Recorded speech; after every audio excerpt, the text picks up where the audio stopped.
Rico tertawa pendek, agak sinis. Jadi kamu pikir kamu pahlawan rumah tangga? Melody mengerutkan dahi. Kenapa? Salah. Biasa saja. Rumah tangga bahagia, katanya. Tapi kok kedengeran capek banget? Ya. Nada Rico yang sarkastik membuat Melody mendengus kesal. Emang hidup itu gampang, Pak. Kami nikmati prosesnya. Ada suka, ada duka.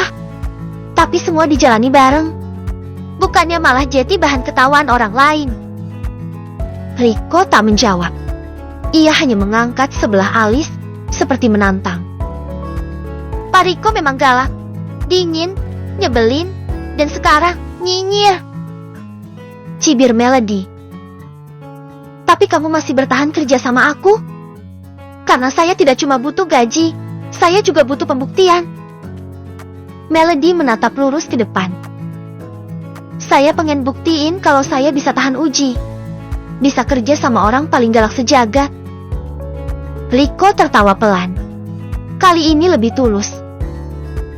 Kamu satu-satunya yang mampu melawan aku seperti ini. Saya anggap itu pujian, ya? Silakan. Mobil mereka mulai memasuki kompleks perumahan. Hujan belum menunjukkan tanda akan reda.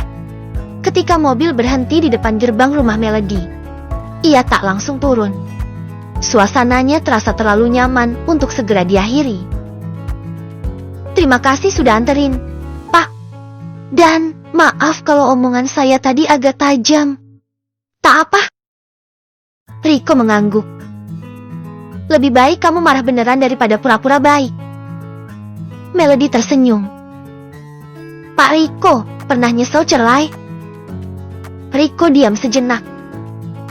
Pernah, tapi bukan karena kehilangan dia, lebih karena gagal jadi suami yang baik. Menurut saya, kesalahan itu manusiawi. Yang penting sekarang, Pak Rico udah belajar. Dan menurut saya bukan Pak Rico yang gagal, tapi mantan istri Anda yang sepertinya kurang bersyukur. Rico tersentuh mendengar kalimat terakhir Melody. Ia hanya membalas dengan anggukan pelan. Saya duluan ya, Pak. Besok siap-siap kerja bareng bos galak lagi. Jangan lupa bawa payung. Melody tertawa kecil lalu keluar dari mobil. Hujan menyambutnya dengan guyuran lembut saat ia berlari kecil menuju rumah. Rico masih duduk di balik kemudi, memperhatikan sosok itu hingga menghilang di balik pintu. Untuk pertama kalinya dalam waktu yang lama, malamnya tak terasa sepi. Bab 5. Bermuka dua. Malam itu, Melody sampai di rumah pukul 11:30 lebih sedikit. Hujan deras di luar membuat suasana terasa lebih lengket dan sendu dari biasanya. Begitu menutup pintu rumah, ia langsung melepas sepatunya, menggantung coat yang masih basah kuyup, lalu menghela napas pelan. Ponselnya langsung ia cek. My wife, sayang, aku udah di rumah. Hujannya lebat banget. Udah makan kan? Miss you. Melody menyelipkan emoji hati di pesannya, lalu tersenyum sendiri. Ia masih memandangi layar ponsel, menunggu balasan. Tapi belum juga masuk. Ia tahu, Friends memang jarang langsung membalas kalau sedang sibuk. Apalagi katanya ada rapat mendadak di luar kota. Ia menatap langit-langit sejenak, lalu berjalan ke dapur dan menyeduh teh hangat. Wangi melati memenuhi udara. Aduh Friends, cepat pulang dong. Aku pengen dipeluk. Gumamnya manja, senyum tipis masih mengembang di bibirnya. Melody dan Friends memang pasangan yang sefrekuensi. Romantis, banyak tawa, dan kompak dalam banyak hal.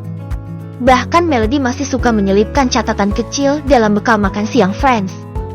Saling kirim voice note iseng, nyanyiin lagu yang lagi viral, atau tiba-tiba merajuk minta dibelikan martabak. Tapi akhir-akhir ini, Friends terasa agak jauh. Bukan dingin, bukan juga kasar. Tapi, ada rasa kosong yang tidak Melody fahami. Ia memilih mengabaikannya. Menyibukkan diri dengan pekerjaan. Dengan Rico yang galak dan sibuk minta ditemani lembur. Dengan tumpukan deadline dan rutinitas harian yang menguras energi.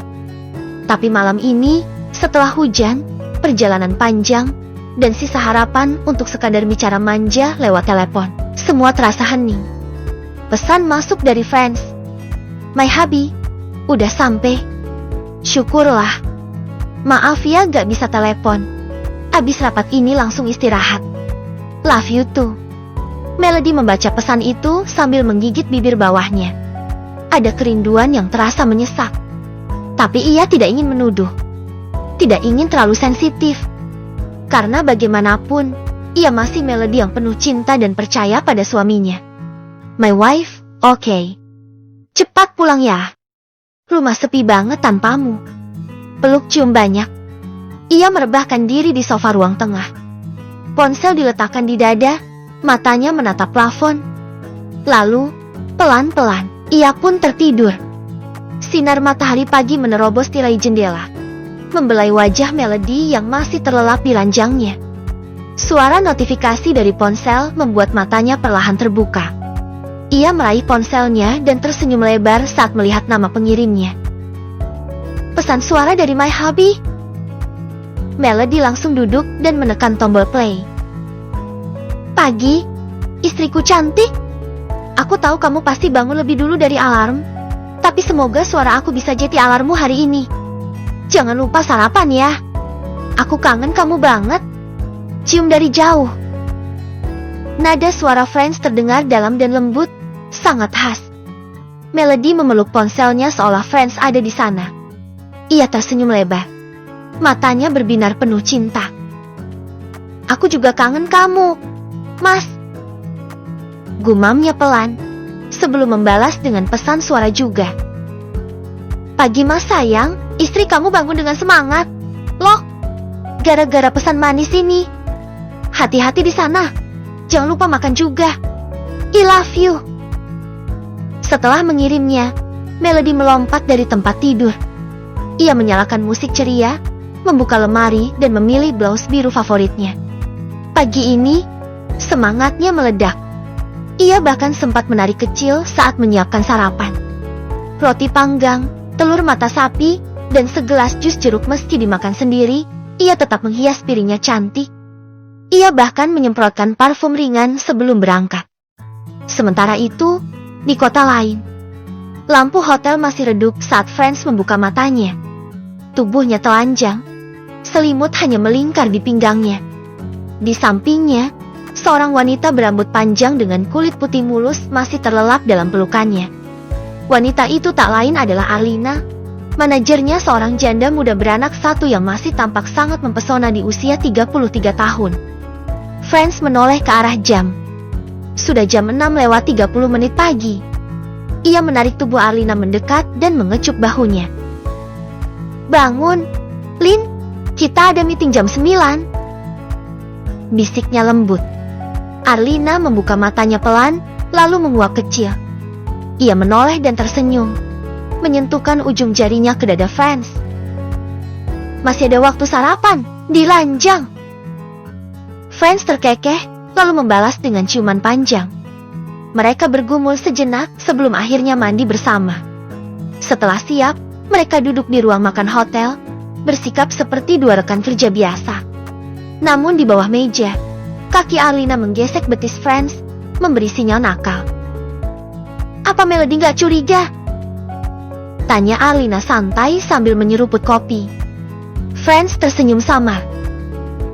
Enggak, dia percaya sama aku sepenuhnya. Dia pikir aku lagi kerja keras cari uang. Arlina tertawa kecil. Ya technically benar.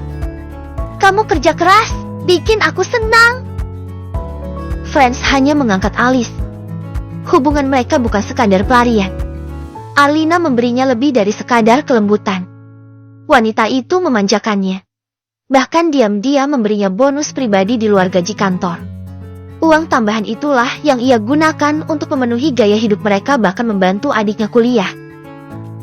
Semua butuh biaya, gumamnya dalam hati. Tapi, di sisi lain, Friends masih menyayangi Melody. Hanya saja, Arlina memberinya sesuatu yang tidak ia dapat di rumah. Kuasa, kelonggaran, dan kenikmatan.